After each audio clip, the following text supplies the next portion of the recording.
Capítulo 15. Orgulho e superioridade. Orgulho mancava desde aquele dia memorável em que tentara interceptar a grande medrosa no caminho para os lugares altos, e o pastor viera em socorro dela, lançando-o ao mar do alto do despenhadeiro. Sim, ele ainda mancava, e seu belo rosto tinha cicatrizes, uma chaga aberta em sua alma, pois sempre foram um dos homens mais bonitos e fortes do vale. Sem dúvida, o fato de não poder mais flertar com todas as moças bonitas que encontrava foi o que o levou a tomar a decisão de se casar e sossegar. Escolheu superioridade para a esposa, uma jovem e rica moça de sua família. Havia muitos anos ela esperava e acalentava a esperança de que isso ocorresse. Sem dúvida era bonita, mas, acima de tudo, era a única herdeira da riqueza dos pais. E Orgulho tinha gosto muito mais extravagante do que a mesada do pai lhe permitia.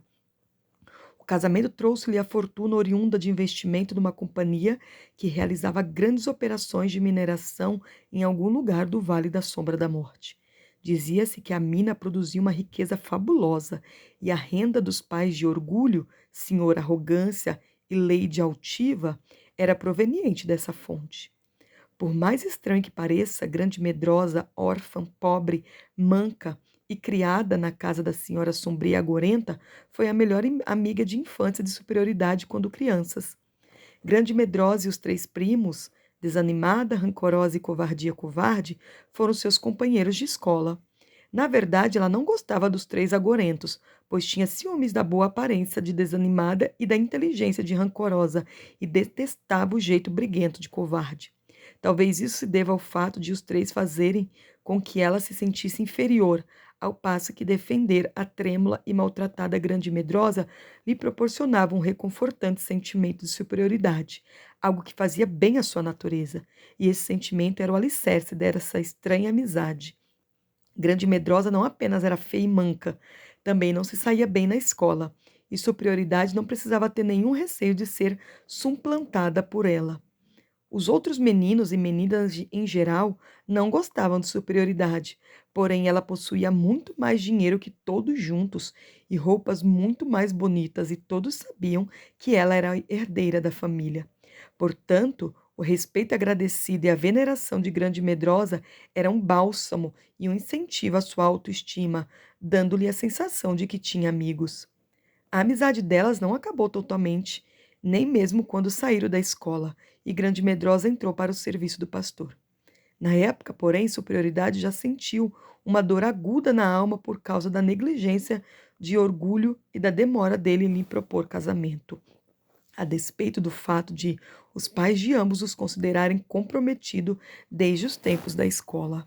Os sentimentos feridos de superioridade, com incontáveis flertes de orgulho, foram suavizados com a decisão de apoiar Grande Medrosa e insistir em que foram os horríveis parentes desta que a levaram a entrar para o serviço do pastor. Ninguém podia culpá-la por querer sair daquela casa o mais rápido possível.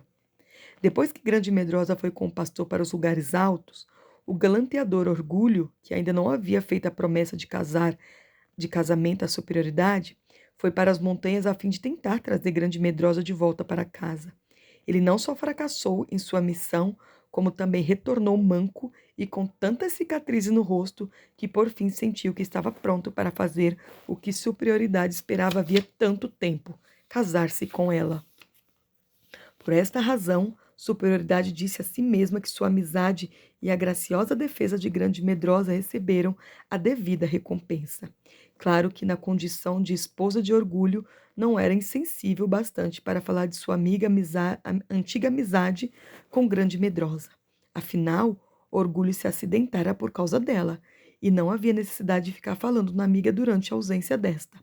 Contudo, a situação ficou difícil quando Grande Medrosa retornou com um novo nome. Além disso, ela não mancava mais nem estava desfigurada, e duas criadas que pareciam da realeza a serviam o tempo todo. Sem dúvida, isso seria suficiente para ter acabado com a amizade de uma vez por todas, não fosse o fato de Graça e Glória ter se empenhado com muito amor em mantê-la. Afinal, Superioridade ficou desarmada quando Graça e Glória, logo que retornou à vila, a procurou sem qualquer afetação, e demonstrou genuíno e carinhoso interesse pela preocupação da amiga. Afinal, disse superioridade para si mesma, talvez essa pobre alma tenha agora um nível de vida muito melhor que o anterior. Contudo, minha posição é inacessível a ela. Tenho marido, filhos adoráveis, uma bela casa e uma grande fortuna. Meu marido, ainda por cima, é herdeiro de um título. A sorte de minha amiga realmente melhorou. Mas por que eu teria inveja disso?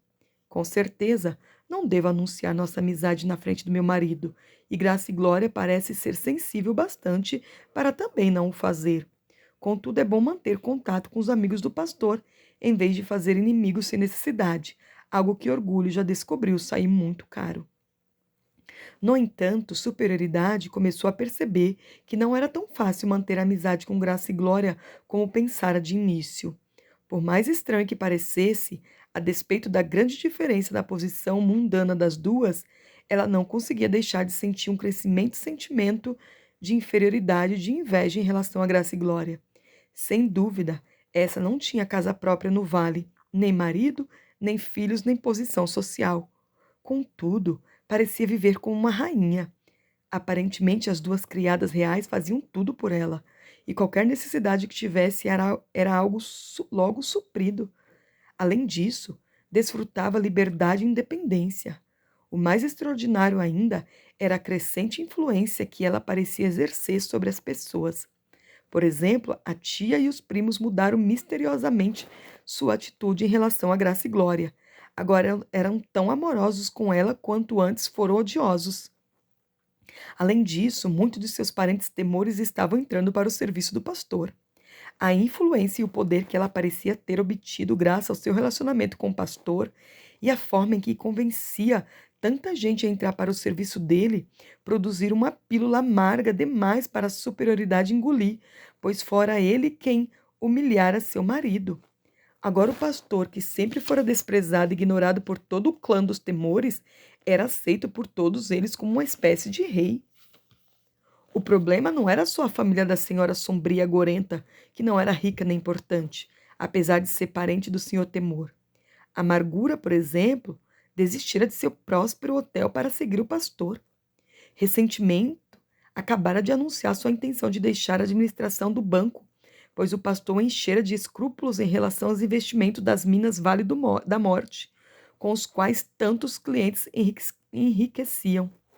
Havia ainda a autopiedade de sua esposa imbecil, Desesperança, que trabalhavam para o pastor e pareciam gostar disso. Além disso, segundo as notícias que corriam pela vila, muitos outros cidadãos menos proeminentes estavam também entrando para o serviço do pastor. Assim, Graça e Glória, para completar, usufruíam a posição de autoridade e influência junto a todos eles, algo que ela, esposa de Orgulho, a senhora de senhor Arrogância, jamais possuíra. Chegou o dia em que Superioridade se perguntou se não era melhor encerrar aquela amizade e fugir de uma vez por todas aquele sentimento de inferioridade que crescia a cada encontro com Graça e Glória e seus amigos. Devia ela desistir da amiga e cortar todas as ligações com o pastor, ignorando as notícias dos feitos dele?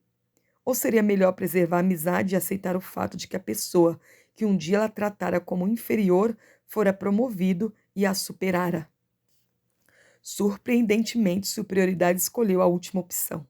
Ela não conseguiu entender por que tomara essa decisão, mas ao pensar no assunto, descobriu que amava a Graça e Glória como nunca amara a grande medrosa e que não conseguia se livrar daquela amizade.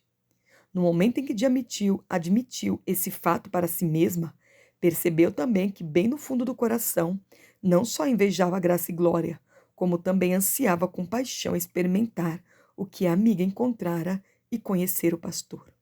Não podia contar sua decisão para ninguém, mas fez um voto secreto. Não desistiria da amizade com a pessoa que a fazia se sentir inferior e de quem tinha inveja. Logo depois de tomar sua decisão, Superioridade notou uma mudança no marido. Ele estava cada dia mais taciturno e quieto e parecia que algo o incomodava. Ela não sabia dizer se era ansiedade ou desgosto. Ele não contava nada para ela. Tentava rir das perguntas ansiosas que ela lhe fazia e ficava cada vez mais melancólico. Certa manhã, chegaram à sala de jantar mais cedo que o habitual para tomar o café da manhã, pois Orgulho anunciara na noite anterior que precisava ir à cidade da destruição e tinha de partir bem cedo. Na noite anterior, seu primo Ressentimento, que estava deixando a administração do banco, o havia visitado e os dois ficaram trancados na sala algum tempo. Superioridade temia que a visita tivesse ligação com algum problema no trabalho, pois Orgulho ficou muito retraído depois da conversa. Ela conhecia os hábitos extravagantes do marido e se perguntava se ele teria feito algum grande saque a descoberto no banco, mas também se lembrou de que sua fortuna era grande o bastante para todas as necessidades deles. Enquanto a fortuna estivesse nas mãos dela, poderia controlar as extravagâncias do marido, por isso não sentiu medo. Contudo, a lembrança do ânimo sombrio de Orgulho na noite anterior foi varrida de sua mente pela novidade que o leiteiro trouxera em sua ronda matinal, algo que precisava contar ao marido. Orgulho, soube o que aconteceu ontem à noite? Perguntou ela em tom animado, tão logo ele entrou na sala para o café da manhã. O leiteiro trouxe a novidade desta manhã. O hotel da senhora Murmuração pegou fogo. Pelo que entendi, não sobrou nada. Parece que Afiado, o homem que ela transformou em administrador do hotel, depois que a Amargura desistiu do negócio para seguir o pastor, andou bebendo num quarto do andar térreo e provocou um incêndio. Quando os hóspedes dos andares superiores acordaram, todo o andar térreo estava em chamas e eles tiveram de fugir pelas janelas. O fogo estava fora de controle quando os bombeiros chegaram e o prédio estava em chamas. Por sorte, ninguém morreu. Tudo mais se foi. Tudo. Dizem que Murmuração sofreu queimaduras sérias nos braços e no rosto enquanto tentava salvar os filhos. E também houve outros feridos. Que perda! Espero que o prédio tenha seguro. O marido, que a estivera encarando com a expressão estranha e pesarosa no semblante, murmurou: Acontece que sei que o lugar não tem seguro. Murmuração perdeu tudo. Esse tal de Afiado a convenceu a usar todo o dinheiro que ela havia economizado numa obra de ampliação do hotel e eles estavam fazendo uma grande reforma. O negócio estava indo tão bem que Murmuração decidiu que estava na hora de fazer as melhorias. Ela mesma me disse que não faria seguro até concluir a reforma. O que aconteceu com o Afiado? Ninguém sabe. Está desaparecido. Não há sinal dele. Ninguém sabe se ele foi queimado, se está sob as ruínas ou se fugiu. Embora ninguém tenha certeza, acho que ele fugiu, pois o cofre do quarto dele estava aberto. E vazio, claro. Murmuração costumava deixar que ele guardasse a féria do dia e na manhã seguinte ela depositava a quantia no banco. E de estranhar ela confiar tanto neste homem, considerando que sempre foi uma mulher muito esperta. E a parte do dinheiro de Amargura, Orgulho. Suponho que ela não podia usar as economias do marido para fazer a reforma do hotel, não é mesmo? Pelo que sei, ele desistiu de todo o dinheiro que ganhou com o negócio, respondeu o marido em voz baixa. Declarou que não tocaria em um centavo sequer, ganho à custa da destruição de homens. Portanto, imagino que Murmuração ficou com todo o dinheiro. É a ruína total, disse Superioridade em tom de compaixão, mas com a preocupação facial e superficial de quem possui uma fortuna garantida e não corre o risco de ser confrontado com a perda ou com a falência. O marido olhava com a expressão muito estranha. Estava muito pálido e suas mãos tremiam. Após uma breve pausa, tudo o que ele disse foi: que bom que a Amargura já havia entrado para o serviço do pastor. De algum modo, eles terão um teto sobre a cabeça e uma forma de ganhar a vida. Parece que o pastor sempre ajuda seus auxiliares quando eles passam por dificuldades. É uma pena que Murmuração não tenha concordado com a Amargura e desistido do negócio também. Se ela tivesse aceitado a ideia de Amargura, não teria perdido tudo. Dando uma risada dissonante e estranha, acrescentou: no final, o destino e a boa sorte parece estar sempre do lado dos seguidores do pastor e a má sorte com os inimigos dele. Superioridade olhou com ar de espanto. Nunca o ouvira falar com aquele tom de voz, nem mencionar o pastor daquela maneira. Antes que ela pudesse dizer uma palavra, a criada entrou na sala trazendo o jornal que acabara de chegar. Com uma expressão assustada e estranha no semblante, A serviçal deixou-o junto ao prato do patrão e se retirou da sala. Orgulho desdobrou o jornal. A página principal trazia uma manchete em letras garrafais. Superioridade viu o marido empalidecer. O jornal caiu-lhe das mãos inertes e a cabeça dele tombou sobre a mesa. Ela soltou um gritinho de terror, tocando a campainha para pedir ajuda, e correu para o lado do marido. O jornal caíra no chão, porém ela viu a manchete. O maior golpe do século. Minas Vale da Morte é a fraude gigantesca. Colapso total de todos os bancos da cidade da destruição. Investidores perdem tudo. A confiante herdeira que se sentia acima dos golpes do destino, ao ler aquelas palavras soube com um sentimento de terror que a ruína que se abatera durante a noite sobre a senhora Murmuração também havia alcançado. Ela sabia muito bem que todo centavo que ela, o marido e os pais deles possuíam eram provenientes dos investimentos naquela fraude gigantesca. Tudo que possuíam escapara de suas mãos como uma bolha de ar. Orgulho, ao recobrar os sentidos, achava-se num estado lamentável, dominado pelo medo e pela angústia. Havia semanas que ele temia aquela calamidade, mas tinha esperança de que os rumores, dos quais recentemente o alertara, não fossem verdadeiros. Agora o golpe fora desferido. Tudo o que eles possuíam se fora, e ele sabia que não tinha mais como sustentar a família, pois os pais também estavam sem um tostão. Ele nunca aprendera a trabalhar. Não entendia nada de comércio nem de negócios. Sabia que a vida mansa o desqualificara para o duro trabalho braçal e foi assaltado pela horrível percepção de que estava totalmente despreparado para essa nova e terrível situação, que era incapaz de enfrentar a vida tal como ela se apresentava diante dele.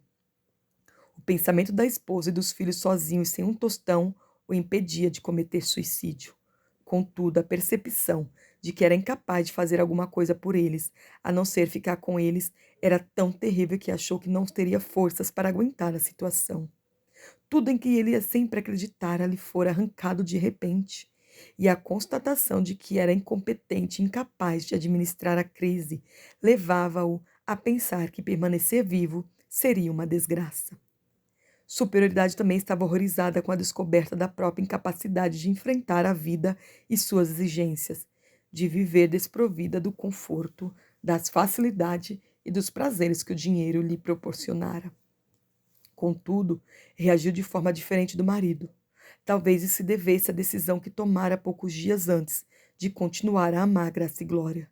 O anseio apaixonado de seu coração, que ela por fim admitira por si mesma, de conhecer o pastor, fizera com que ela, naquele momento de desespero em que sua vida ruíra, vislumbrasse alguma esperança num pedido de ajuda ao pastor.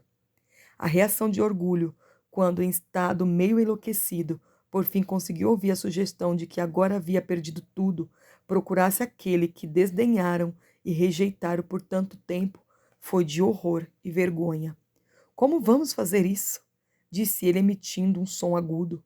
Como podemos agora ir rastejando até ele?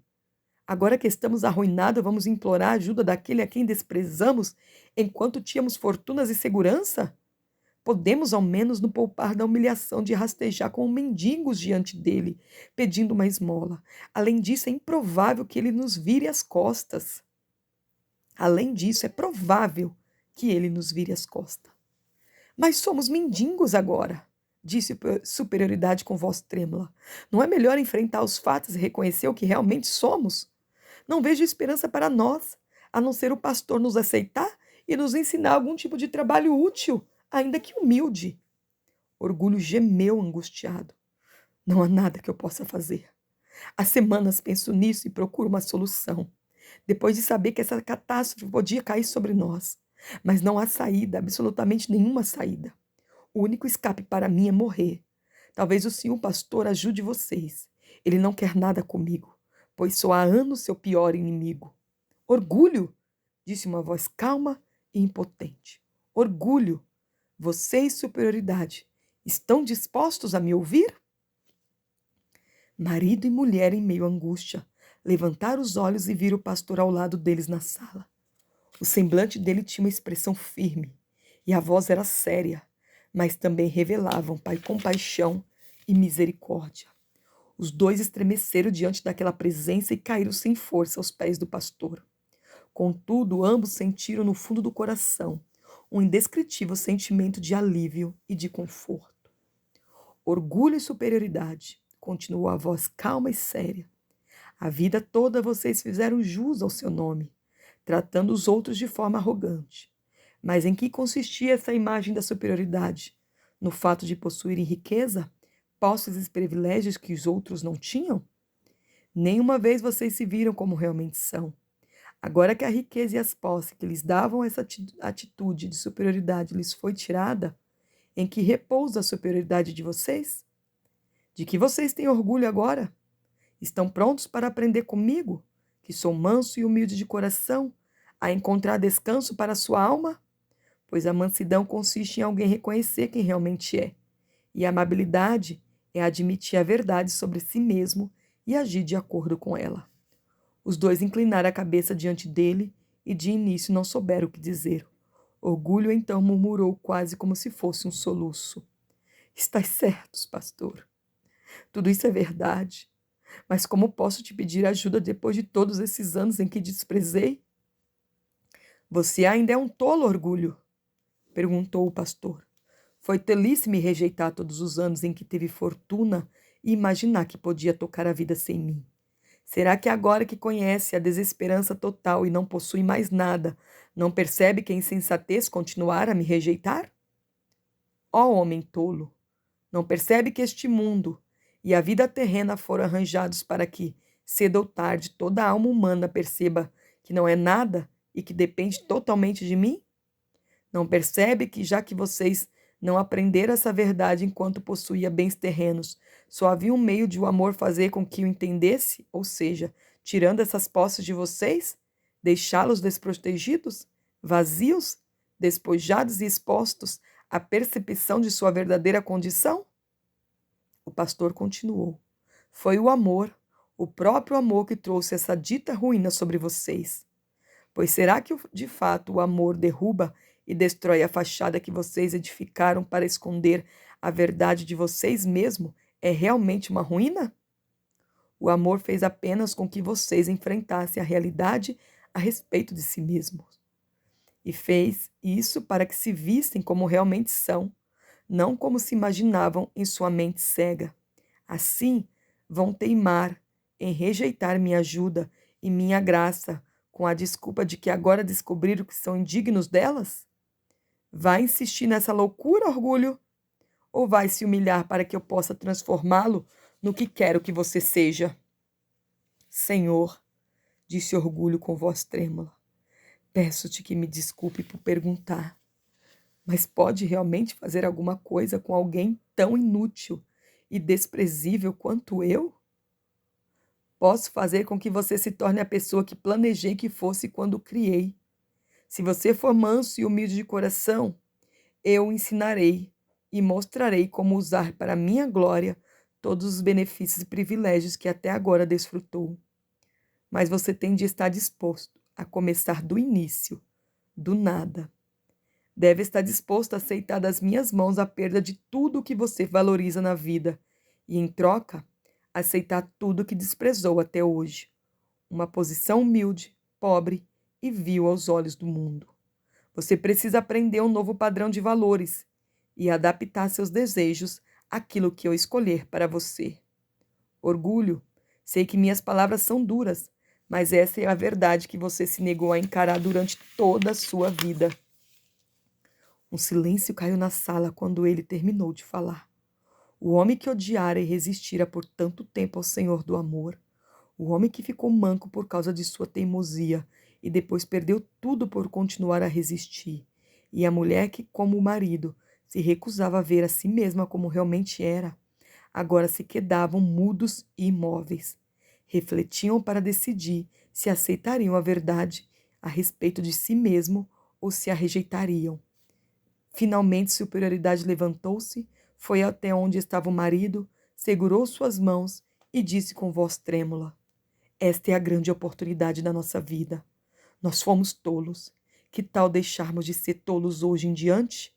perdemos todos os nossos bens e a nós mesmos, mas fomos abençoados com isso, pois encontramos a vida para a qual fomos destinados. O pastor disse que nos fará mansos e humildes de coração, tal como ele é. Estou cansada de ser superior.